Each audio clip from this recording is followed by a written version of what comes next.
बच्चों, आज हम कहानी भाई दूज इसका अंतिम भाग सुन रहे हैं।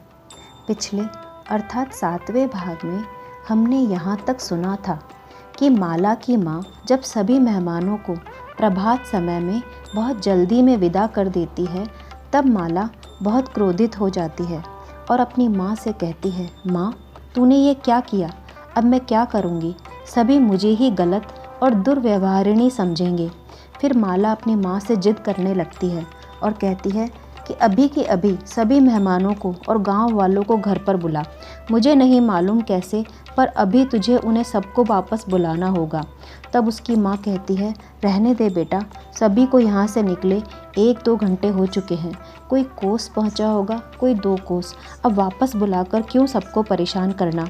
परंतु माला नहीं मानती। उनके घर का शोर सुनकर गांव के लोग उसके घर पर पहुंचते हैं और सारी बात जानकर कि माला सभी मेहमानों को बुलाने की जिद कर रही है, तब गांव के लोग दौड़े दौड़े जाते हैं और रास्ते से ही सभी मेहमानों को वापस अपने गांव लेकर आ जाते हैं। जब सभी मेहमान और गांव वाले इकट्ठा हो जाते हैं, तब माला उन्हें बताती है कि कैसे जब वह अपने गांव से चली तभी से रामा के प्राण बचाती आ रही थी, और जब वह प्यासी थी और झरने पर पानी पीने गई, तब उस बुरी औरत ने जो कहा वह सब उन्हें बताती है और कहती है, इसीलिए मैं अब तक रामा को कोसती आ रही थी। उसके प्राणों की रक्षा के लिए ही धोबन के यहाँ कितने ही दिनों मैंने नौकरानी बनकर काम किया, और आज जो हुआ वह दिखाने के लिए ही तुम सभी को वापस बुलाया है। फिर माला सभी मेहमानों को रामा के कक्ष की ओर ले जाती है। उस समय रामा व उसकी दुल्हन भी वहाँ खड़े सब सुन व देख रहे थे। सभी लोग कक्ष में देखते हैं कि रामा के पलंग के नीचे एक ढकोला है और उसके नीचे एक भयंकर विषैला सर्प कटा हुआ पड़ा है। चारों तरफ खून बिखरा था। सभी माला की बात सुन और यह देख कर कहते हैं, माला हमें माफ़ कर दे, हमें नहीं पता था, तेरे बारे में जाने क्या हमने सोचा और क्या बोला। भगवान तेरी जैसी बहन और बेटी सभी को दे। फिर माला कहती है कि मैं मेरे भाई को बचाने के कारण ही यहाँ पर हूँ। तब सभी माला को आशीर्वाद देकर उससे विदा लेकर चले जाते हैं। रामा के घर में सभी खुशी खुशी रहने लगते हैं। उधर माला को लगने लगता है कि उसके बच्चे व उसका घर सभी को वह पड़ोसन के भरोसे ही छोड़कर आई है। अब उसे अपने गांव की और घर की याद सताने लगती है, परंतु माला की माँ माला को विदा ही नहीं करती। तब माला सोचती है कि मैं कैसे कहूँ कि मुझे विदा कर या मुझे ससुराल भेज, मुझे शर्म आती है।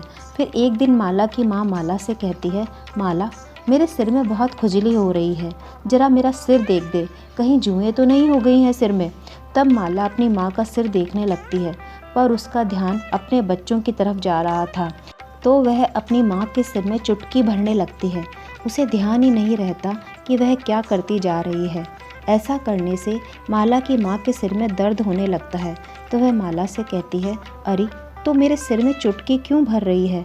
जुएँ नहीं हैं तो रहने दे। तब माला की माँ उसकी तरफ देखकर पूछती है, माला तेरा ध्यान कहाँ है? क्या तुझे तेरे घर की याद आ रही है? तब माला अपना सिर हाँ में हिला देती है। उसके बाद माला की माँ उससे कहती है, देख बेटा, मैंने तुझे जानबूझकर अभी तक विदा नहीं किया ताकि तुझे कुछ दिन और अपने साथ रख सकूं। अब तक तो मैंने तुझे अपने आप से दूर रखा, पर अब तेरे साथ रहने का बहुत मन था। फिर दोनों माँ बेटी गले लगकर बहुत रोते हैं और माला की माँ माला को बहुत सा सामान और ढेर सारा प्यार देकर रामा और कुछ गांव के लोगों के साथ वापस उसके ससुराल भेज देती है। गांव वाले व रामा उसे उसके घर छोड़कर वापस आ जाते हैं। फिर माला खुशी खुशी अपने बच्चों व अपने पति और अपना घर संभालती है और अपनी पड़ोसन से गले लगकर बहुत प्रसन्न होती है। देखा बच्चों, कैसे भाई अपनी बहन से एक बार मिलने के लिए अपने प्राणों की परवाह न करते हुए सारे संकट पार कर उसके गांव जाता है, और किस प्रकार कितने कितने जतन कर एक बहन अपने भाई के प्राण बचाती है। हमेशा सभी भाई बहन मिलकर रहो, खुश रहो। अच्छा बच्चों, अब यह कहानी यहीं पर समाप्त होती है।